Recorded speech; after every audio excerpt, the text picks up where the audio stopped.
Over the last 60 years, the Daytona International Speedway has brought great racing to the sport of NASCAR.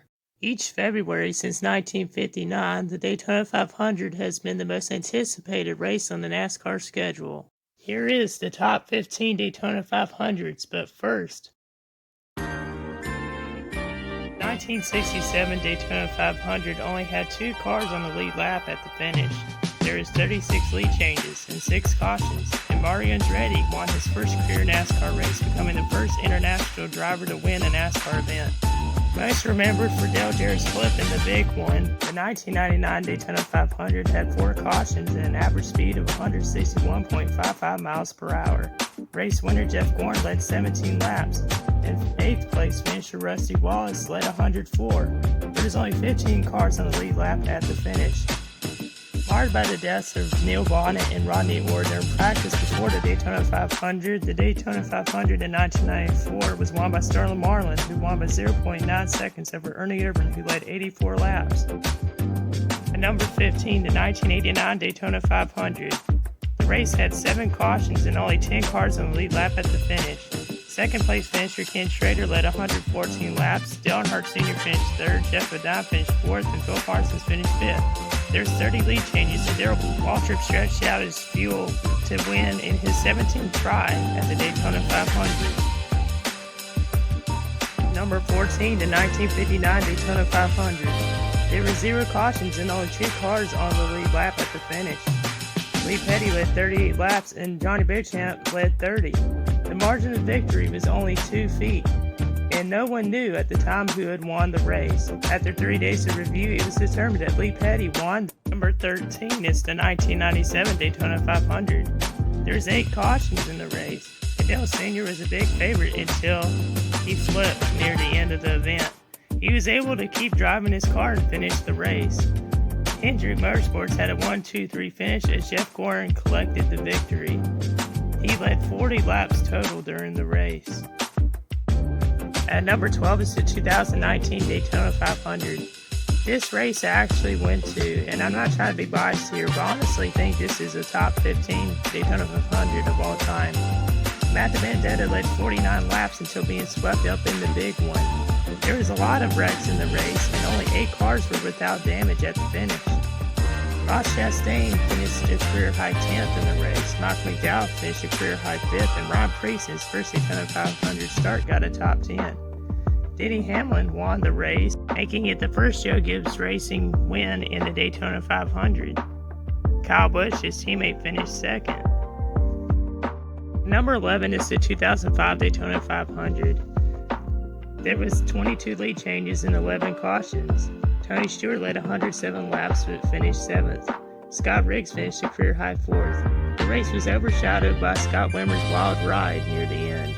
Jeff Gordon led 29 laps and won by 0.158 seconds over second-place finisher Kurt Busch, and Dale Earnhardt Jr. finished 3rd. Number 10 now is the 1993 Daytona 500. There were 7 cautions and 38 lead changes. Dale Earnhardt Sr. led 107 laps, and there was a lot of drama on the track. Rusty Wallace had a scary crash on the backstretch that almost overshadowed the finish. Dale Jarrett led 8 laps and ended up winning by 0.16 seconds over Dale Earnhardt Sr. Dale Jarrett's father, Ned, was calling the race as a broadcaster. Number 9 is the 2012 Daytona 500, which was run on a Monday night after being rained out on Sunday. On lap 2, Jimmy Johnson was in a hard crash that involved a couple other cars, while Montoya crashed into a jet dryer causing a 2-hour red flag delay. Drivers were waiting forever in the cars, and some ran around on the backstretch and talked to other drivers during the red flag. Brad Keselowski gained national attention for tweeting a picture from his car with his own phone, and he ended up getting fined by NASCAR, but it was a huge change in social media for NASCAR. Matt Kenseth ended up winning the race over Dale Earnhardt Jr. and Greg Biffle, his teammate. At number 8 is the 1998 Daytona 500, and some of y'all may be wondering, why do you have it so high? My reasoning is, the race wasn't as exciting as other Daytona 500s. There was only 3 cautions and only 13 lead changes. Dale Sr. did lead 107 laps, and his win in this race became the most iconic of his career and one of the most memorable moments in Daytona 500 history and NASCAR history. Dale Sr. in his 20th try got the win that day.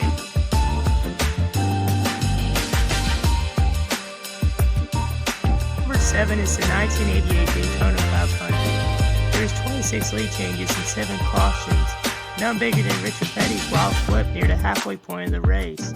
Phil Parsons finished 3rd and Neil Bonnet finished 4th. Darrell Waltrip played 59 laps but finished 7th. Bobby Allison won by 2 car lengths over his son Davey. At number 6 is the 2011 Daytona 500. There was 74 lead changes and the race went 8 laps over schedule. The race was marred by crashes, 16 to be in fact. The margin of victory was 0.118 seconds as Trevor Bayne won in his 3rd career start. Carl Edwards finished 2nd, David Gilliland 3rd, and Bobby Labonte 4th. Number 5 is the 2002 Daytona 500, where Jimmy Johnson won the pole in his 1st career start. The race was calm until near the end, where there was a massive 24-car crash. There was 9 cautions on the day, and Ward Burton won after Sterling Marlin was penalized for fixing his car during the red flag. Elliott Sadler finished 2nd, and Jeff Bodine finished 3rd. There was 20 lead changes and only 13 cars on the lead lap at the finish.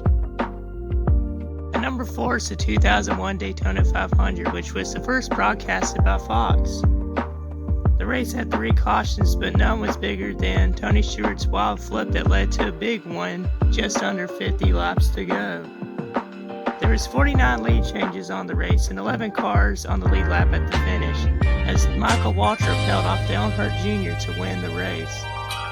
Celebration then turned into sadness as it was found out that Dale Earnhardt Sr. had passed away after crashing on the final lap, defending 3rd place.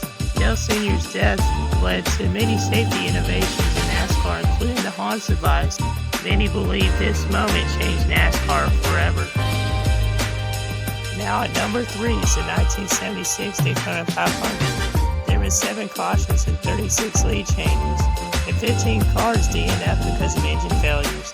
It came down to the wire with David Pearson and Richard Petty, and they both crashed coming out the final turn.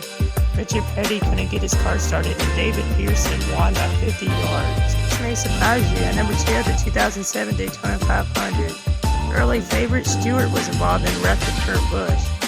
There was 49 lead changes and 6 cautions. There was a lot of 3 and 2 wide racing and a lot of wrecks toward the finish, and the race went over by a couple laps. Kevin Harvick drove his way through the field and took the lead on the final lap and beat Mark Martin, who was trying to get his first career 500 win at the finish by 0.02 seconds. In one of the closest finishes in Daytona 500 history. Clint Bowyer crossed the finish line upside down as his car caught in flames, and he was able to escape unharmed. And at number 1 was the 1979 Daytona 500. It was broadcasted by CBS from start to finish for the first time ever, and there was 15.1 million viewers, a record at the time. There was 36 lead changes, and Donnie and Cale Yarborough were battling for the win at the finish, but they both crashed on the back straightaway after Donnie tried to block Cale. Richard Petty snuck by the chaos and got the victory over Darrell Waltrip. As he was celebrating, Cale Yarborough and Donnie Allison fought in the infield after Bobby Allison decided to give Cale some choice words. This proved to be a huge moment in NASCAR history as it changed the sport forever. This moment grew the sport into what it is today.